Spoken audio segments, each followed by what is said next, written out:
কি ব্যাপার রাহুল, কোথায় যাচ্ছ স্টুডেন্টদের নিয়ে? আমি ওদের নিয়ে একটু লাইব্রেরি যাচ্ছিলাম। আসলে কি বই পড়তে হবে না পড়তে হবে সেসব নিয়ে একটু কথাবার্তা বলবো আর কি। শ্রেষ্ঠা, ইউ ডোন্ট বিলিভ, আমার এখানে জয়েন করে ভীষণ ভালো লাগছে। চারিপাশে এত ঝকঝকে ছেলে মেয়ে। এই যে মোহর, ব্রিলিয়েন্ট, শি ইজ ব্রিলিয়েন্ট। মানে আমার পড়ানোর ইন্সপিরেশনটাই পাল্টে দিয়েছে একেবারে। তাই নাকি? Absolutely brilliant. আর শুধু মোহর কেন, সঙ্গে যারা আছে তারা সবাই খুবই ভালো। আসলে কি জানো তো, সবাই যে পড়াশোনায় খুব ভালো হয় তা তো নয়, কিন্তু জানার আগ্রহ, আকাঙ্ক্ষা, এই জিনিসটা আমার খুব ভালো লাগে। বেশ, তাহলে আমি তোমাকে আর ডিস্টার্ব করছি না।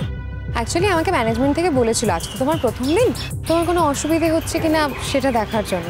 তো তোমার এক্সপ্রেশন দেখে তো মনে হচ্ছে যে তুমি খুবই খুশি। Very much. চলো না, লাইব্রেরি যাবে আমার সাথে? না, আমার না যাওয়া হবে না, আমার ক্লাস আছে, যেতে হবে। তোমরা যাও না। ও আচ্ছা, আসলে আমি ওদের নিয়ে যাচ্ছিলাম। মানে আমি আজকে না ক্লাসে ফিলোসফি অ্যান্ড ইকোনমিক্স এই দুটো খুব ইন্টারেস্টিং ওয়েতে বুঝিয়ে দিয়েছি। আমার মনে হয় ওরা বুঝতে পেরেছে। কি বুঝতে পেরেছো তো সবাই? হ্যাঁ স্যার, খুব ভালোভাবে, দারুণ।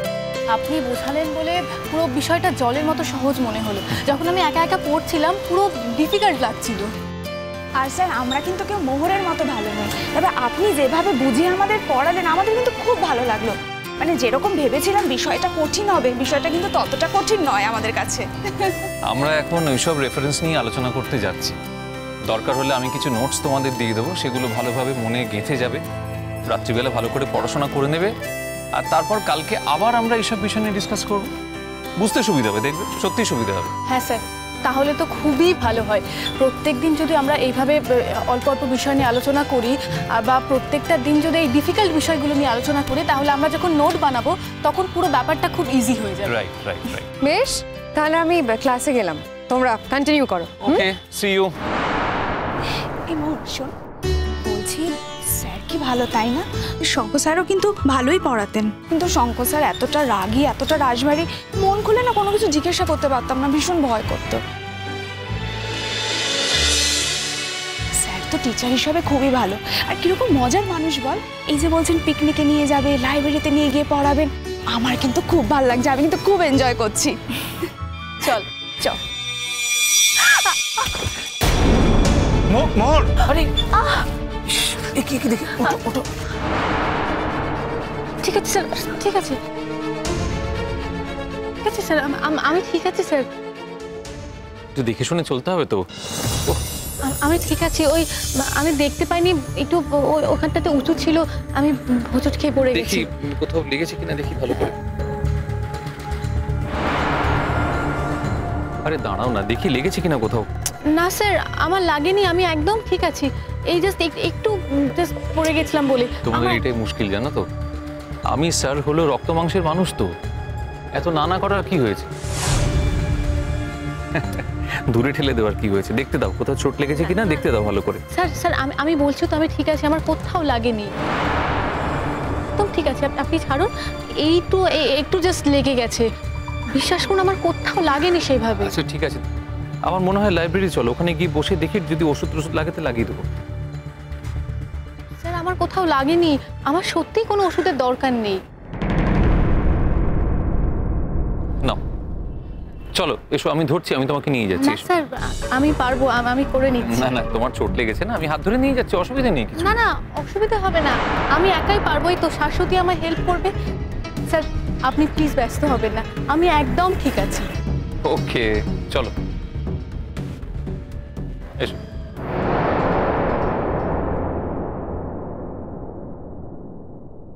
মোহর, মোহর,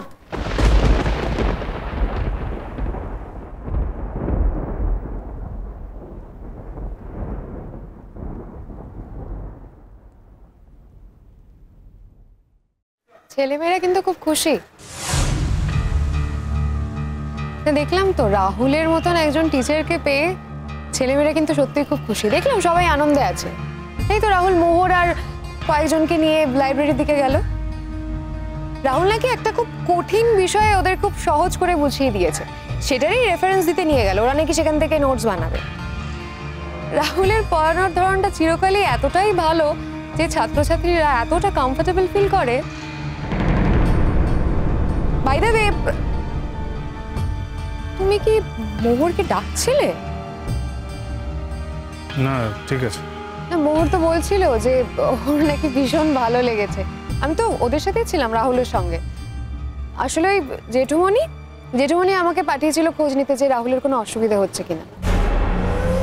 আসলে এদের মতো ট্যালেন্টেড প্রফেসরদের ধরে রাখা তো খুব কঠিন ব্যাপার না, সবসময় বেটার অফার পাচ্ছে।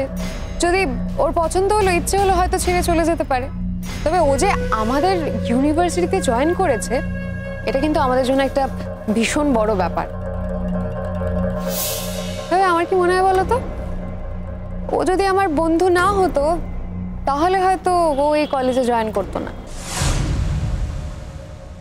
আর কিছু বলবে তুমি?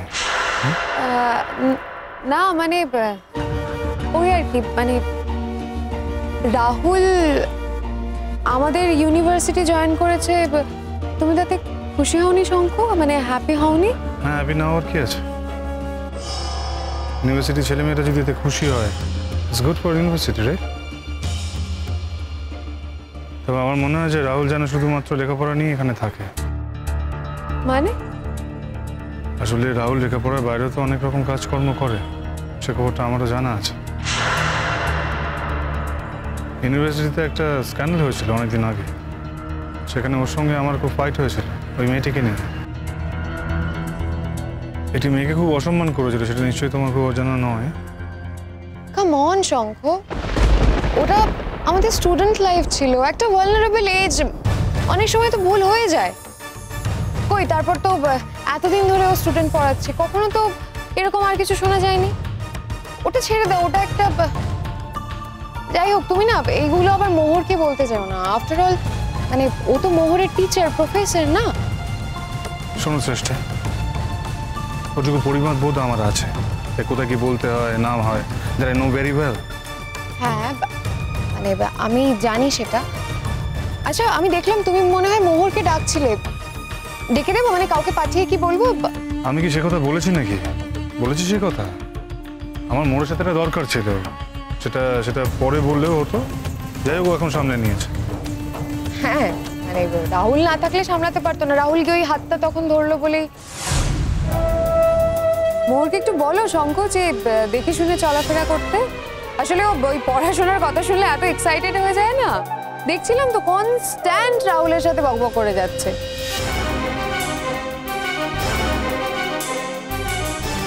না মানে লেখাপড়া নিয়ে কথা বলছিল, তবুও ওই আর কি। রাহুল আমাকে বলছিল যে ওর সাথে লাইব্রেরিতে যেতে, কিন্তু ওই আমার ক্লাস আছে বলে আমি বললাম যে থাক। তুমি তো জানো রাহুলের পড়ানোর ধরনটা কেমন, ওই আড্ডা দিতে দিতে পড়ায়, আবার পড়াতে পড়াতে আড্ডা দেয়। যাই হোক শঙ্খ, আমি ক্লাসে গেলাম, তোমাকে দেখলাম তুমি বোধহয় ওই লাইব্রেরির দিকেই যাচ্ছিলে না, তা ব্যাক করলে কেন? আসলে আমার একটা অন্য কাজের কথা মনে পড়ে গেল, এখন যাব না, অন্য টাইমে যাব। ও আচ্ছা ঠিক আছে, তুমি এসো।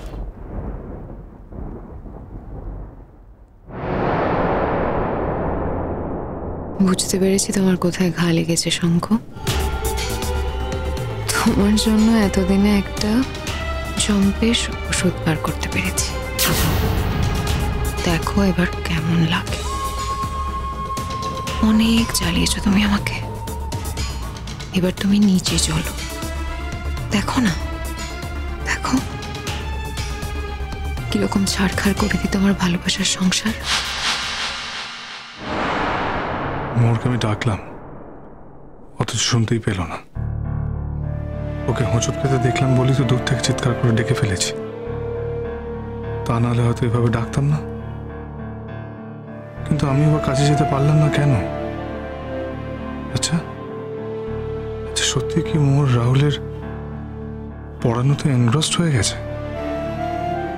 রাহুলকে আমার থেকেও ভালো পড়ায়।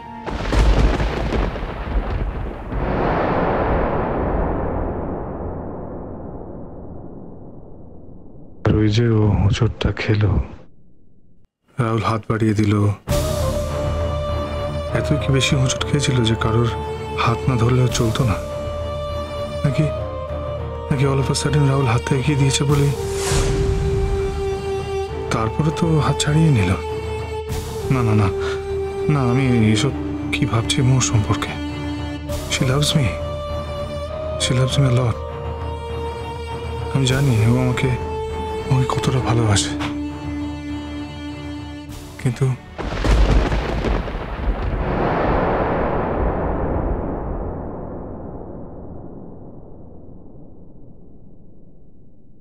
মোর, তোমার আর আমার মধ্যে আমি কোনো কিন্তু রাখতে চাই না। প্লিজ কোনো কিন্তুর জন্ম যেন তুমি দিও না, কখনো দিও না মোর। It's my request.